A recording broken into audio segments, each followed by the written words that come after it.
യുഎഇയിലെ private security sector 2026ഓടെ വൻതോതിലുള്ള മാറ്റങ്ങൾക്കും വളർച്ചയ്ക്കും സാക്ഷ്യം വഹിക്കുകയാണ്. പുതിയ ഉദ്യോഗാർത്ഥികൾക്കും പ്രത്യേകിച്ച് സൈനിക പോലീസ് സേവനങ്ങളിൽ നിന്ന് വിരമിച്ച പ്രൊഫഷണലുകൾക്കും ഈ മേഖലയിൽ മികച്ച അവസരങ്ങളാണ് ഒരുക്കുന്നത്. ഈ മേഖല വലിയ മാറ്റങ്ങൾ വരാൻ കാരണം യുഎഇയിൽ വൻകിട നിർമ്മാണ പദ്ധതികൾ, രാജ്യാന്തര ഇവന്റുകൾ, ടൂറിസം വികസനം എന്നിവ വർദ്ധിച്ചതോടെ സ്വകാര്യ സുരക്ഷാ ജീവനക്കാരുടെ ആവശ്യം 20 മുതൽ 30% വർദ്ധിച്ചിട്ടുണ്ട്. മുമ്പ് വെറുമൊരു ഫിസിക്കൽ ട്രെയിനിങ് മാത്രമായിരുന്നു സുരക്ഷാ ജീവനക്കാർക്ക് നൽകിയിരുന്നത് എങ്കിൽ ഇപ്പോൾ പ്രൈവറ്റ് സെക്യൂരിറ്റി ബിസിനസ് ഡിപ്പാർട്ട്മെന്റ് നൽകുന്ന പരിശീലനങ്ങളിൽ വലിയ മാറ്റങ്ങൾ വന്നിട്ടുണ്ട്.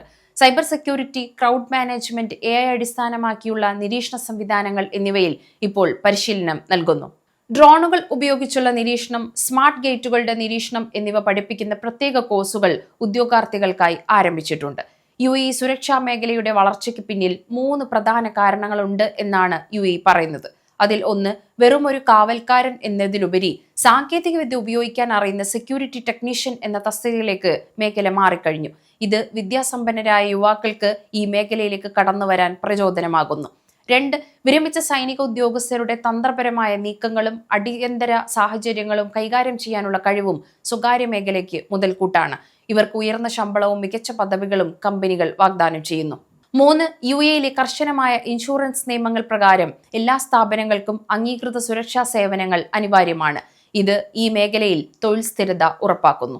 യുഎഇയിലെ പ്രൈവറ്റ് സെക്യൂരിറ്റി സെക്ടർ പ്രവാസികളെ സംബന്ധിച്ചിടത്തോളം ഏറ്റവും വലിയ തൊഴിൽദാതാക്കളിൽ ഒന്നാണ്. യുഎഇയിലെ സെക്യൂരിറ്റി ഗാർഡുകൾ, സൂപ്പർവൈസർമാർ, CCTV ഓപ്പറേറ്റർമാർ എന്നിവരിൽ 90%-ലധികം ആളുകളും ഇന്ത്യ, പാകിസ്ഥാൻ, നേപ്പാൾ, ആഫ്രിക്കൻ രാജ്യങ്ങൾ എന്നിവിടങ്ങളിൽ നിന്നുള്ള പ്രവാസികളാണ്. നിർമ്മാണ മേഖല, മാളുകൾ, വിമാനത്താവളങ്ങൾ, താമസ കേന്ദ്രങ്ങൾ എന്നിവയുടെ വളർച്ച ഈ മേഖലയിൽ പ്രവാസികൾക്ക് ഇപ്പോഴും ധാരാളം അവസരങ്ങൾ നൽകുന്നുണ്ട്. യുഎഇ ഗവൺമെന്റ് സ്വകാര്യ മേഖലയിൽ നടപ്പിലാക്കുന്ന സ്വദേശിവൽക്കരണ നിയമം സുരക്ഷാ മേഖലയെ ബാധിക്കുന്നുണ്ട്. 50-ൽ കൂടുതൽ ജീവനക്കാരുള്ള കമ്പനികൾ 2026ഓടെ തങ്ങളുടെ സ്കിൽഡ് ജോലികളിൽ 10% സ്വദേശികളെ നിയമിക്കണം. ഇത് പ്രവാസികളെ നേരിട്ട് ബാധിക്കുന്നതും പ്രധാനമായി സൂപ്പർവൈസർ, മാനേജ്മെന്റ് തസ്തികകളിലാണ്. താഴെത്തട്ടിലുള്ള സെക്യൂരിറ്റി ഗാർഡ് തസ്തികകളിൽ പ്രവാസികൾക്ക് വലിയ ഭീഷണിയില്ലെങ്കിലും ഉയർന്ന പദവികളിൽ സ്വദേശികൾക്ക് മുൻഗണന നൽകും. യുഎഇയിലെ പുതിയ വേജ് പ്രൊട്ടക്ഷൻ സിസ്റ്റം പ്രകാരം പ്രവാസികളുടെ ശമ്പളം കൂടുതൽ സുരക്ഷിതമാണ്. 2026ഓടെ ശമ്പളം വൈകുന്നത് കണ്ടെത്താൻ AI അധിഷ്ഠിത നിരീക്ഷണം ശക്തമാക്കും. ഇത് സാധാരണക്കാരായ സുരക്ഷാ ജീവനക്കാർക്ക് വലിയ ആശ്വാസമാണ്. എങ്കിലും വിസ ചട്ടങ്ങളിലെ മാറ്റങ്ങൾ, ചില രാജ്യങ്ങളിൽ നിന്നുള്ളവർക്ക് ഏർപ്പെടുത്തിയിരിക്കുന്ന നിയന്ത്രണങ്ങളും പുതുതായി ഈ ജോലിക്ക് വരാൻ ആഗ്രഹിക്കുന്നവരെ ബാധിച്ചേക്കാം. ലൈസൻസുകൾ നേടുക എന്നത് മുമ്പത്തേക്കാൾ പ്രയാസകരമാകും. പുതിയ പ്രവാസികൾക്ക് കർശനമായ പരിശീലനവും ഭാഷാ നൈപുണ്യ പരിശീലനങ്ങളും പാസ്സാകേണ്ടി വരും. ഇത് ഗുണനിലവാരമുള്ള തൊഴിലാളികൾക്ക് ഗുണകരമാണെങ്കിലും കുറഞ്ഞ വിദ്യാഭ്യാസമുള്ളവർക്ക് ഈ മേഖലയിലേക്ക് കടന്നു വരാൻ തടസ്സമുണ്ടാകും. യുഎഇയിൽ സെക്യൂരിറ്റി ജോലിക്കായുള്ള പരീക്ഷകൾ മാത്രമായിരിക്കില്ല, ശാരീരികക്ഷമതാ പരിശോധനകളും ഉണ്ടായിരിക്കും.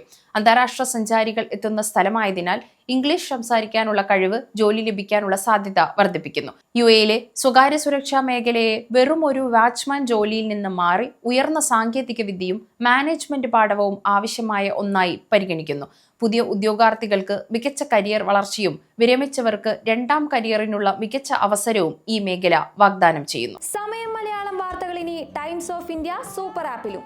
ഇതിനായി പ്ലേ സ്റ്റോറിൽ നിന്നോ ആപ്പ് സ്റ്റോറിൽ നിന്നോ times of India app install ചെയ്യൂ. മലയാളം ഭാഷ തിരഞ്ഞെടുക്കൂ. വാർത്തകൾ ആസ്വദിക്കാം. എല്ലാം ഇനി സമയത്തിൽ.